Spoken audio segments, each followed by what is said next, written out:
E a gente abre a edição de hoje falando da letalidade das operações policiais na Bahia. Em 10 dias, as ações de combate ao crime no estado deixaram 30 mortos, sendo 15 somente na capital, Salvador. E esse alto número fez o ministro Silvio Almeida acionar a Ouvidoria Nacional de Direitos Humanos para investigar os casos. A Dara Medeiros tem informações para a gente. Além da capital, os óbitos foram registrados na cidade de Camaçari, que fica localizada na região metropolitana, e na cidade de Itatim, que fica no interior do estado.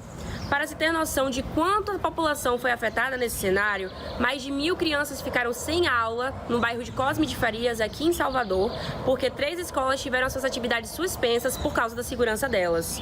Esses dados repercutiram em todo o país e preocuparam principalmente o ministro dos Direitos Humanos, Silvio Almeida, que entrou em contato direto com o atual governador do estado da Bahia, Jerônimo Rodrigues, do PT, para entender o que está ocasionando essa situação.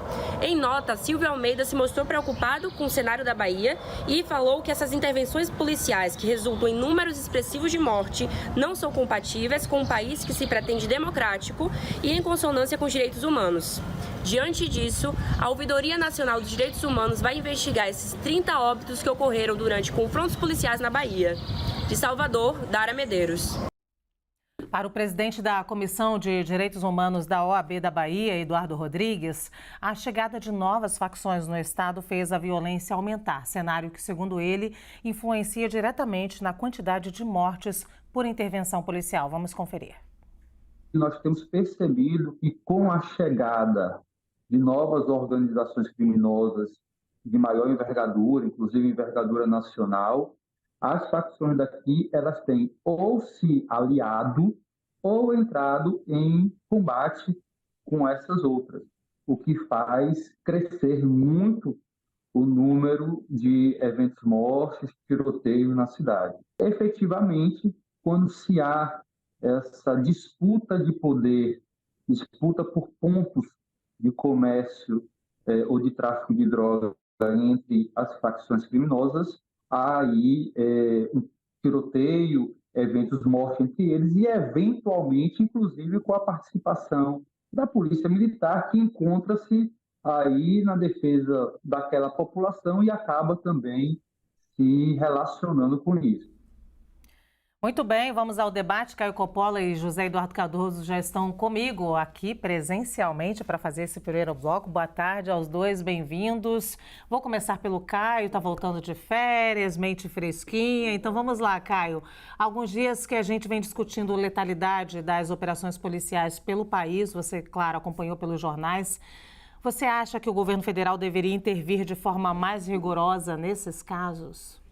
Olha, a gente sabe que as questões relacionadas à segurança pública, Lu, elas são, vamos dizer assim, de competência concorrente, né? Então, todos os entes da federação, eles têm aí as suas responsabilidades para garantir, né, a segurança de todo e qualquer cidadão brasileiro.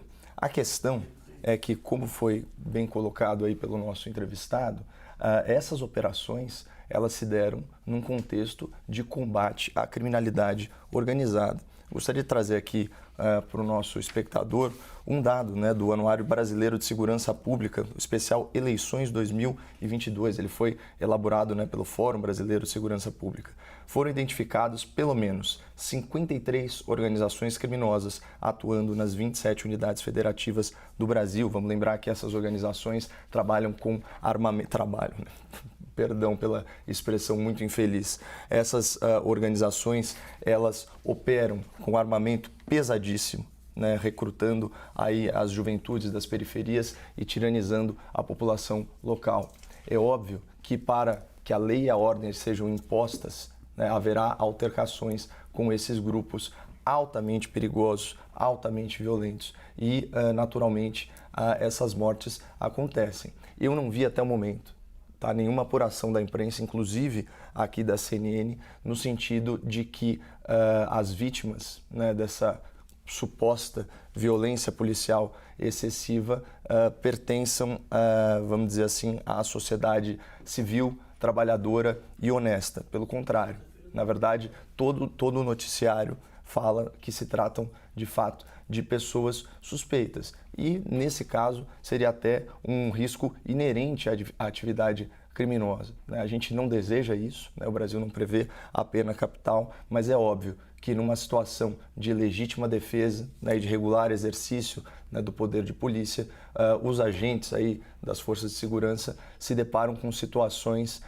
impossíveis, né, literalmente de vida ou morte, e a gente acaba tendo esses números. Eu só queria chamar a atenção, né, a imprensa nacional, com razão, noticia esse número excessivo, né, de óbitos. A gente está falando de 30 mortes em 10 dias, portanto, Lu, 3 mortes por dia decorrente de ação policial. Eu só queria destacar que em 2022, que foi o ano com a menor quantidade de mortes violentas intencionais da série histórica, morreram no Brasil 5 pessoas por hora vítimas de assassinato.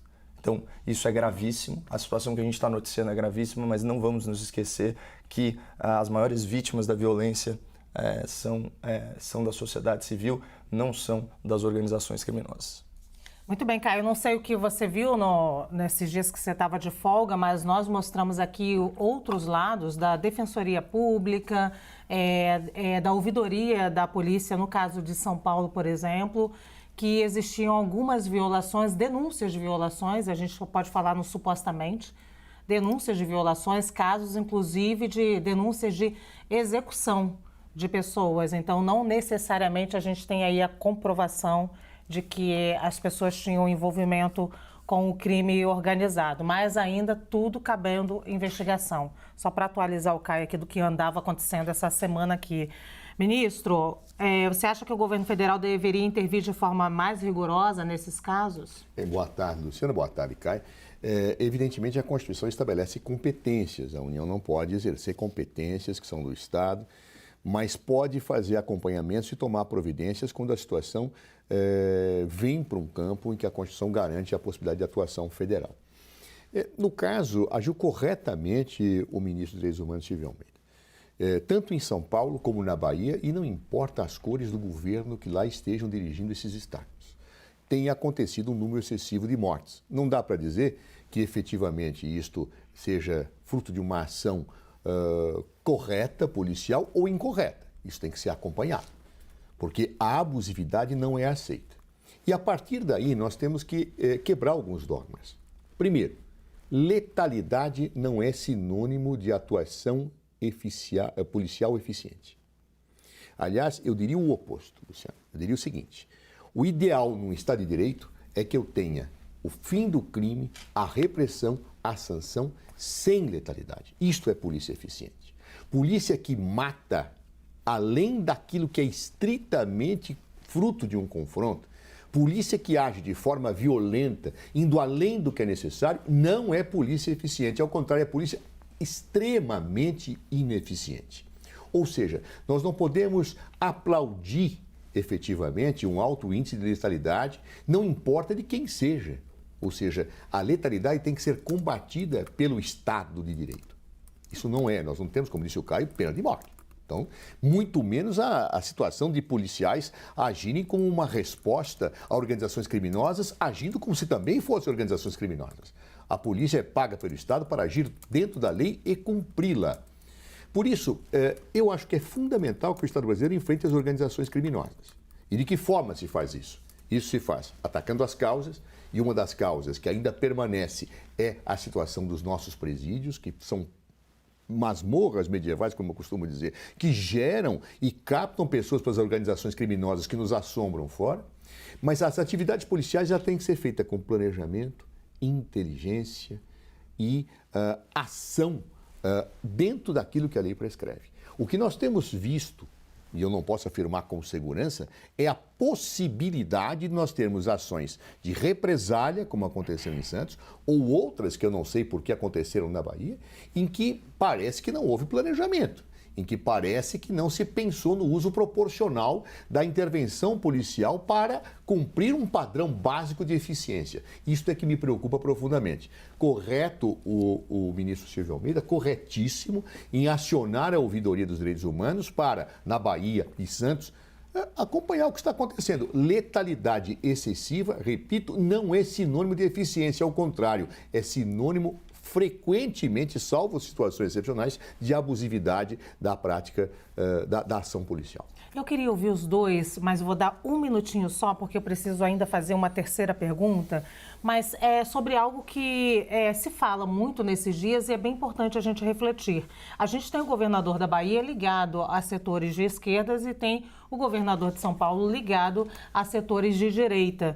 E fala-se muito sobre como se olhou mais para São Paulo e menos para a Bahia, como se falou mais sobre São Paulo e menos para a Bahia. Eu acho que a gente deve ter muito respeito aos mortos em qualquer estado. Os mortos são mortos, se a polícia erra em qualquer estado, precisa receber a crítica necessária. Mas, de fato, falou-se muito mais de São Paulo nos últimos dias. Seria uma questão de olhar mais para politizar a questão ou seria porque São Paulo é um estado maior e mais importante? Por favor, Caio, um minutinho para cada um, só para a gente responder essa questão importante. É um fenômeno comum de instrumentalização dos fatos da vida para a finalidade política. Então, quer se associar à direita com violência, esse tipo de coisa, por aí vai.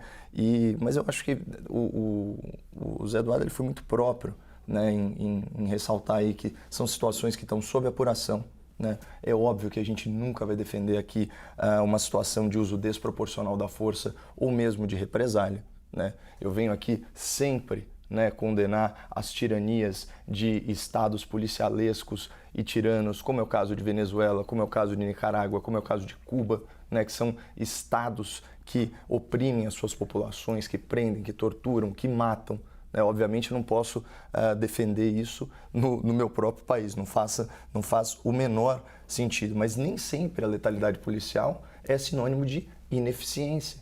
Isso está sob apuração, depende da situação com a qual esses policiais se depararam e aí por diversas questões, especialmente o princípio da presunção de inocência, né, eu parto do pressuposto que eles estavam agindo, né, segundo o seu treinamento, a sua capacitação, mas é preciso que isso seja investigado, obviamente. Agora, falando de estatísticas, né, então, tirando as paixões de lado, a gente tem aqui os números do anuário do Fórum Brasileiro de Segurança Pública. Quando a gente passa de 2021 para 2022, há um fenômeno aqui de mortes de policiais. O número de mortes de policiais em operações saltou 30%. Aumentou 30% em 2021 para 2022. E mortes pela polícia, vejam só, reduziu 1,4%. Então, os números parecem contar uma história talvez um pouco diferente de narrativas políticas que são colocadas no debate público. Sim, um minutinho também, ministro, para a gente ouvir essas versões, se houve uma politização em relação às mortes em São Paulo e Bahia, ou se é a importância de São Paulo que está falando mais alto? Primeira observação preliminar, uma polícia que age de forma violenta expõe também a violência de seus policiais, é óbvio. Então, é óbvio que uma polícia que é violenta, que não planeja, que não prevê intervenções, que age de inopino, vamos chamar assim, expõe seus policiais e eles são mais sujeitos também a mortes. Ou seja, a prática policial violenta atinge bandidos, inocentes e policiais. Por isso que ela tem que ser coibida. Ela tem que ser fiscalizada, rigorosamente controlada. Vejo, porém, uma situação curiosa. O estado da Bahia, pelo que sei, ele vinha num crescendo de situação de homicídios mais ou menos linear, o que é gravíssimo, gravíssimo. E exige do governo baiano providências em relação a isso e o governo federal deve também acompanhar isso com muita clareza. O de São Paulo chamou a atenção porque houve um assassinato de um policial e imediatamente houve uma atuação contra o crime organizado. Obviamente, não havia tempo, nem planejamento, nem trabalho de inteligência para isso.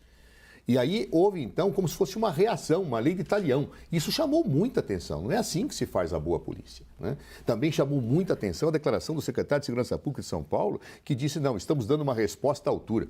Matar não é resposta à altura a uma morte. Isso não, já é da antiguidade. Então, isto chamou atenção e jogou um foco para São Paulo, que independentemente de qualquer coloração política ideológica. O secretário de Segurança Pública da Bahia disse aí, estamos dando uma resposta à altura, como já se falou também no passado na Bahia, eu acho que tem que ser analisado e criticado duramente. No Estado de Direito, letalidade não é algo que pode ser banalizado. Não importa quem seja o morto. Então nós temos que apurar, temos que verificar. E polícia tem que agir com planejamento, com método, com inteligência policial, com informação. É assim que se faz, é assim que se combate o crime. Não é na violência, na pancada, na repressão com tiro, porque quem dá tiro toma tiro. E isto é absolutamente horroroso, né? Ou seja, nesse ponto, honra seja feita, só para concluir, Luciano, a Polícia Federal tem tido uma melhora gradativa institucional da sua atuação, inclusive em operações difíceis de letalidade. E eu me lembro uma vez que, diante de uma situação que eu não vou especificar aqui o Estado, em que eu recebi um relatório que dizia o seguinte: mas por que vocês reagem à prisão naquele Estado e não reagem quando a prisão é feita pela Polícia Federal? E os presos ali diziam: porque a Polícia Federal não nos esculacha. Claro, ou seja, quem respeita direitos também é respeitado. Essa é uma situação que nós temos que mudar a mentalidade brasileira, que infelizmente ainda permanece com um profundo autoritarismo.